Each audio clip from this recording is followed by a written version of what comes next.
Chapter 3. New World, New Problems. The world is harsh, a landscape of lava flows and volcanoes.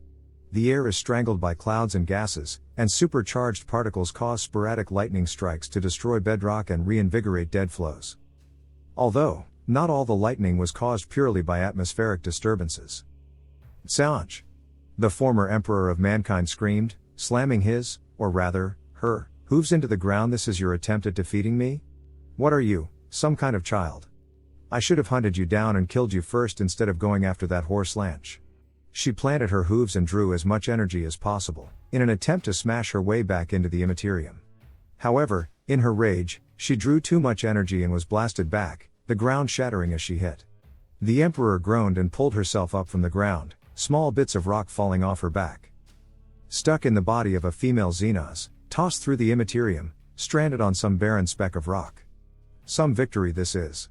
She walked over to a nearby crag of rock and sat down, staring out across the landscape that was her new home.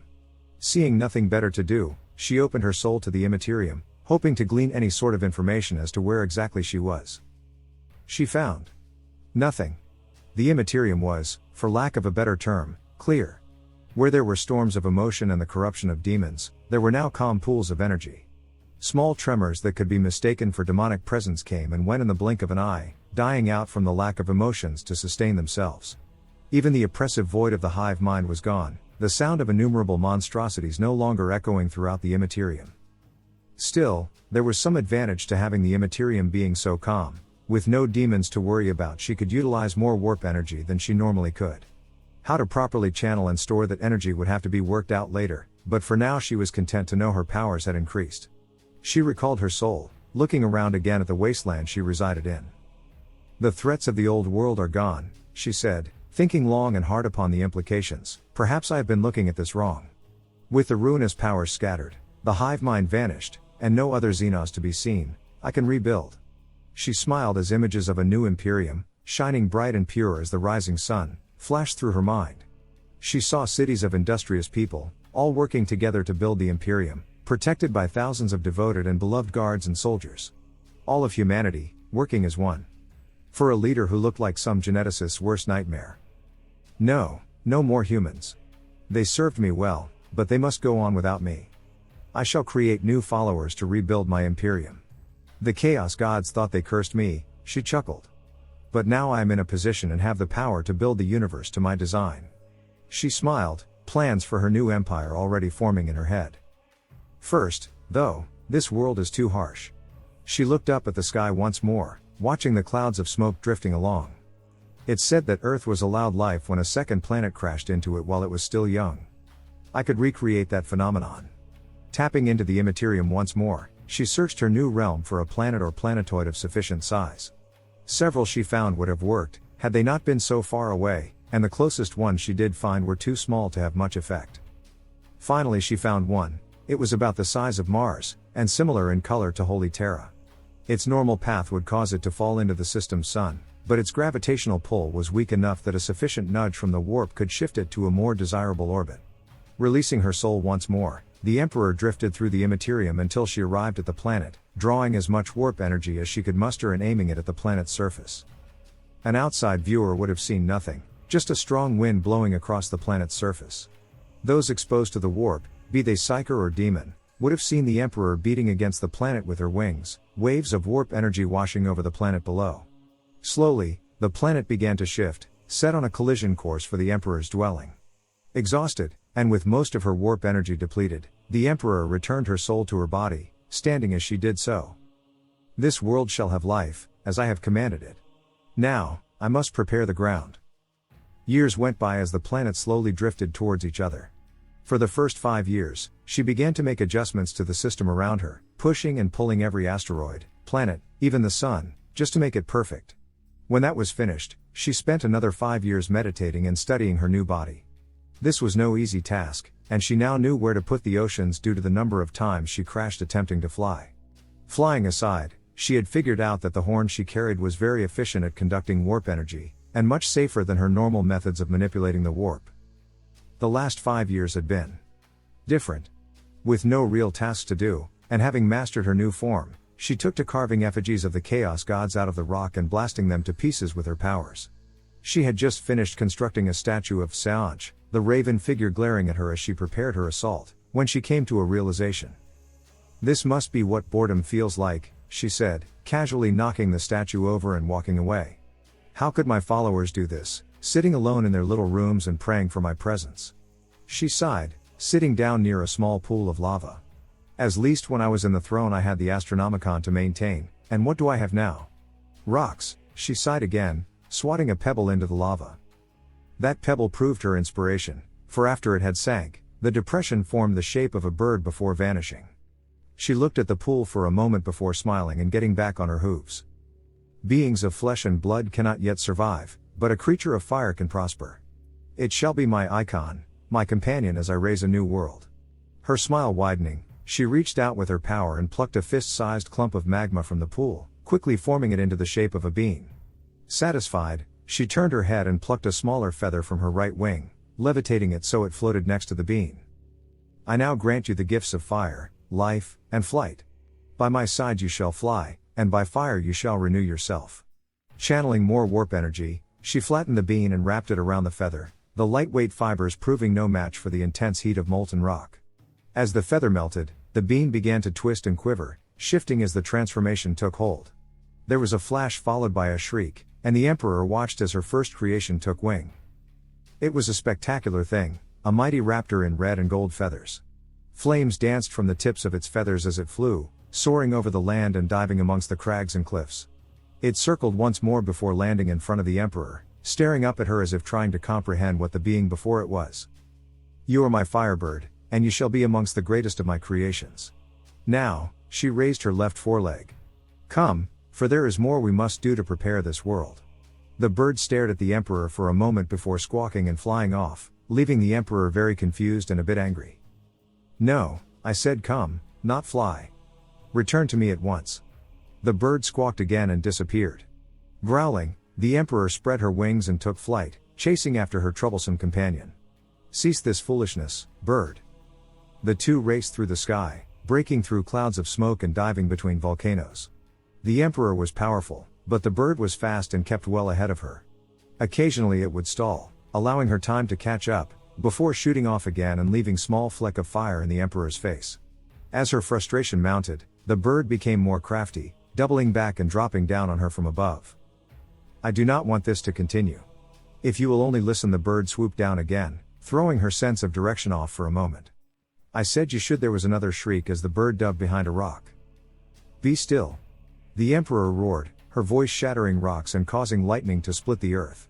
Power radiated from her body, causing her eyes to glow white and her mane and tail to move quicker in the unseen wind.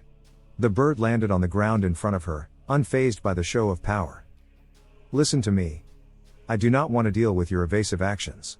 We are supposed to be companions, friends even. Why can't you just accept that?" The bird looked up at her and squawked. "You think I'm being rude?" All the power drained from her eyes. "Why do you think so?" The bird chirped several syllables. "Well, yes, I may have sounded demanding, but I am the Emperor. It is within my right to demand something from you." The bird squawked again. "Fine, I'm the Empress, not the Emperor. Does that make you happier?" The bird nodded and the Empress sighed, descending and sitting down in front of her creation. "But that still doesn't explain why you think I'm rude." The bird chirped a few times. "Of course I respect you. You are my first creation in this world. And, to be honest, you are the first non-demonic being I've had a meaningful conversation with in centuries."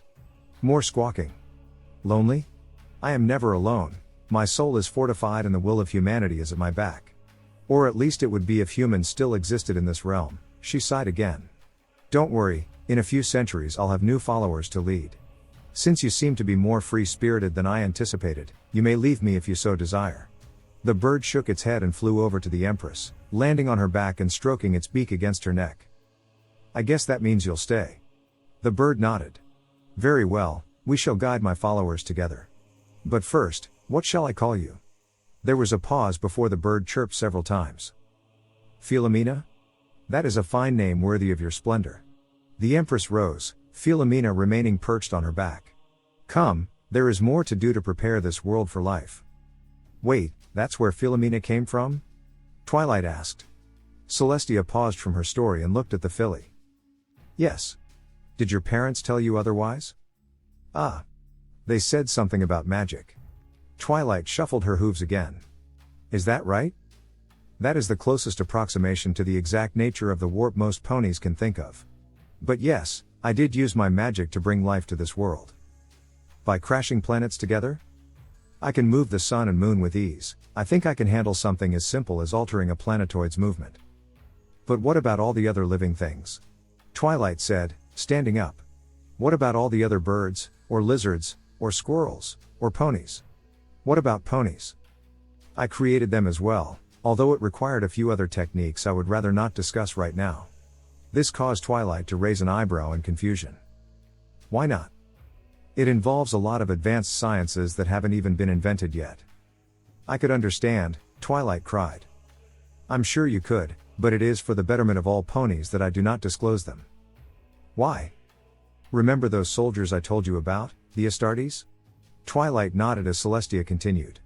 I used a similar technique to create them. I tampered with their genetic structures to make them stronger and faster than any living thing they could oppose, and I did so in the name of violence and conquest. I still hold that knowledge in my head, but should some pony without my morals get a hold of the information? I shudder to imagine what could happen. There was a knock at the door, causing the princess and her student to turn. Who is it? It's me, Auntie. A voice called from the hall. I was looking for Twilight so I could give her back her Smarty Pants doll, but I couldn't find her anywhere. She's in here with me. We were just discussing a few things. The door opened and in walked a young pink alicorn, a small doll clutched in her magic and her mane tied back in a ponytail. Twilight leapt from her spot on the floor and ran towards the newcomer, a massive smile on her face. Cadence.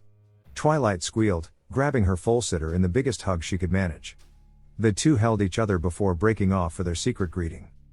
Sunshine, sunshine, ladybugs awake. Clap your hooves and do a little shake. The two chanted, a display that caused Princess Celestia to chuckle. The display over, Twilight latched onto Cadence's leg as the young alicorn walked towards her aunt. I'm glad to see you two are getting along so well, Celestia said. Of course. How could I not get along with the most amazing little filly in the world? Cadence said, causing Twilight to giggle, before she turned to Celestia. And I see you're wearing your old armor. Well, I just got a little nostalgic and Twilight walked in on me, Celestia said, giving a small shrug. Oh dear, you didn't do your whole I shall smite thee, mortal thing, right? Maybe. She was all big and scary, too, Twilight said, finally letting go of Cadence's leg. But she's really cool, too. She was this big emperor guy and fought all these monsters to save a whole bunch of soldiers and stuff. Oh really? Cadence smiled. I remember when you told me that story when I was a filly. She stepped back and raised her right hoof, trying to look as dramatic as possible. I also remember that you used to get carried away sometimes, especially when you took control of Equestria. The god Empress of Ponykind, eternal ruler of Equestria and commander of the 20 legions. Celestia gave another chuckle. Well, we haven't gotten that far yet. No, she just made Philomena and was doing a whole bunch of stuff with the planets, Twilight said, bouncing with energy. Oh? Mind if I join you two? Cadence asked. Of course, Celestia said. Take a seat and I shall continue. Cadence nodded and sat down, Twilight following and snuggling up next to her foal-sitter. Celestia shifted once more and continued. It would still be another 2 years before the planets finally collided. Philomena's presence helped me immensely, and I believe those 2 years were some of the happiest ones I had in a long time. But before the day of the collision, I still had several things to take care of.